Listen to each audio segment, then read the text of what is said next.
Mama, najua unapitia kipindi kigumu sana kwa kipindi hichi ambacho tumempoteza baba,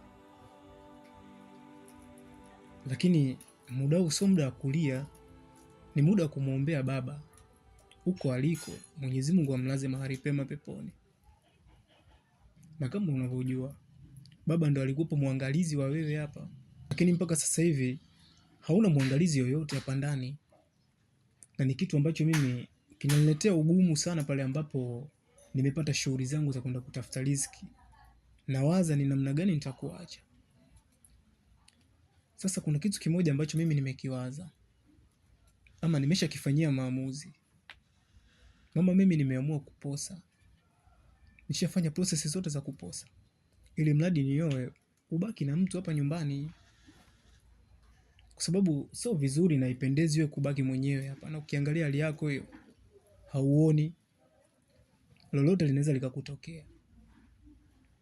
Si umenielewa mama?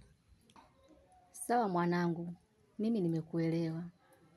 Najua unafanya hayo yote kunipambania mimi mama yako kutokana na ile hali yangu nilokuwa nayo. Nimesikia unasema kuna binti ambaye unataka kwenda kumchumbia.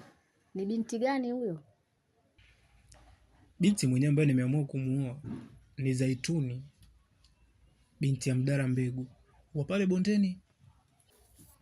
Hapana mwanangu, sipo tayari kuona unaenda kumuoa huyo binti ulomchagua.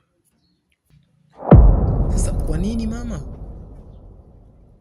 Kwa sababu mimi na marehemu baba yako hapo awali tulishakaa na kupanga kuwa kijana wetu utapokuwa mkubwa, kuna binti tumekuchagulia umuoe.